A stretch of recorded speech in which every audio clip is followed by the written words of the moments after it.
never saw opportunities the way that I saw it that day. So I was walking down the street and I stopped at the post office and I'm like, okay, I'm gonna play this thing called I Spy, a government contract, And so I was stopped at the post office, and in front of the post office was this beautiful landscape area.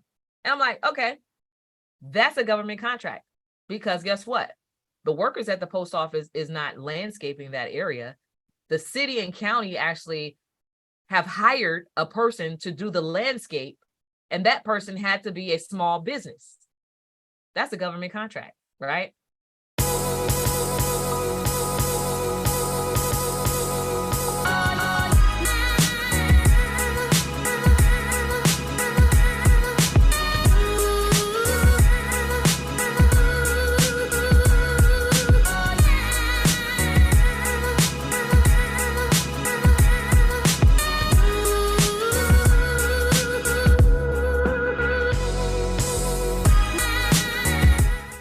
Y'all want me to show y'all some money that y'all been driving by every day? All right. So I did this thing on my YouTube a while back. I think I did it like maybe during the summer. It was called I Spy, a government contract. So I was just outside because I have a 1-year-old. He's 1 now. I was just outside. I'm like, let me just take my baby for a walk. And then I just started looking around. I'm like, I never saw opportunities the way that I saw it that day. So I was walking down the street and I stopped at the post office and I'm like, okay, I'm gonna play this thing called I Spy, a government contract, And so I was stopped at the post office, and in front of the post office was this beautiful landscape area. And I'm like, okay, that's a government contract. Because guess what? The workers at the post office is not landscaping that area. The city and county actually have hired a person to do the landscape, and that person had to be a small business. That's a government contract, right? And then I'm walking down a little bit further. There's a bus station there. I'm looking at the bus station and I'm like, okay, I'm gonna just sit here and see where the opportunities are. I'm looking around and I'm like, oh, the Department of Transportation, which has federal money, is also a part of the city and county, which owns this bus stop, but they also employed or contracted a small business entrepreneur to install this bus stop here. And they hired a advertising and marketing company to put the advertising display up on the bus stop. That's a government contract. So I'll get in my car and I'm driving down the street and I come to a stop sign and I realize a small business contractor had to install these stop signs and install the stop lights because every city and county has contracting opportunities, and they're all obligated to obligate a certain percentage of all of that money that they're spending with small businesses. So all of these are small business government contracts, right? Small business. And so I see like some excavation happening on the street because they're breaking up the ground to relay the concrete and all these different things. I'm like, those are all small business contractors who got a contract with the city to repave the concrete. It's crazy, right? But guess what? What I saw when I looked at the workers, they're all wearing, I wish I had it here, hard hats, safety glasses, a yellow vest, and some steel-toe boots. That's called PPE gear. So for all those who have product-based businesses, you can land a government contract on that multi-million-dollar project to dig up and excavate the street and relay the concrete, just providing the supplies for safety. Are you getting where I'm going? It's all about thinking outside the box. This is money. It's crazy, right? So now somebody installed the stop signs, right? But there's also a supplier subcontracting who had to provide the actual stop signs to the installer. It's money everywhere, right? Now I'm driving up. There's a construction site that's down down the street from my backyard where I used to live.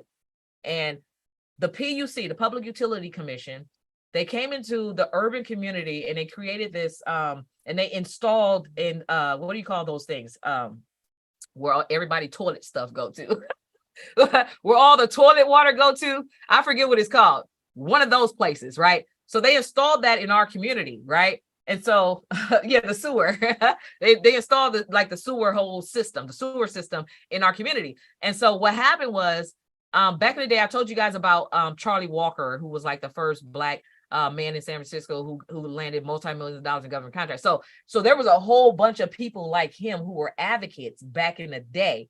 And they said, well, if you're going to put this in our community, then you're going to have to give us a community center, a daycare center. These are the things that they mitigated, right? They mitigated, like, so anytime a new development comes into your community, if you're not out there at the city hall conversations, the planning department advocating for what you want in return for them being in your city, then you're missing out, because there's pools of money that they have to contribute to that community when they come in there and do development and come in there and make all these changes. There's pools of money, right? And so there were some women, they're called the Big Five, and they had mitigated for affordable housing and all these different things in the community because they put that sewer plant there. So anyways, 30, 40 years later, which was just like 2 years ago, 30, 40 years later, which was 2 years ago, well, most of those advocates had died off, right? So the PUC, they decided they were going to shut down the community center, the daycare center, and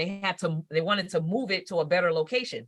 So all the children of those advocates, they're like, yeah, no, we ain't forgot y'all promises to us. We ain't forgot that these people have mitigated that we have these benefits. So here's what we want, how we want it, and we want a first class center with all this technology and all these different things. So anyways, it's in my backyard.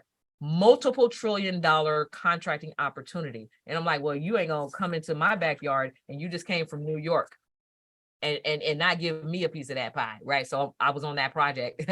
So, but here's the thing, when I was on the project, here's what I saw.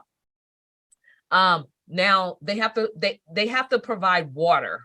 So for suppliers, they have to provide water to all the workers, right? So there's a contract for those who do those supplies, as well as the safety gear.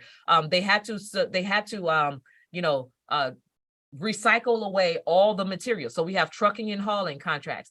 They had to put up the fencing. So we have fencing contracting opportunities. They had to provide porta potties. So there's porta potties. They have to provide all of these trucks that does irrigation. So there's like irrigation contracts on there. There's so many different opportunities. They had to take photos. And that's how I got on the project, taking photos of the development, the before and after, and all the, and to prove that there's diversity and inclusion on this particular job. They have to be Black folks. They have to be Latinas. They had to be Asian. They had to be a mix of diversity. They had to be women, right? So how do you prove that? Well, you can only prove that by photography. So that's how I got my foot in the door, right? On the diversity and inclusion, right? And so anyways, these are all opportunities. And guess what else they have to do for those of you who are caterers who provide food products?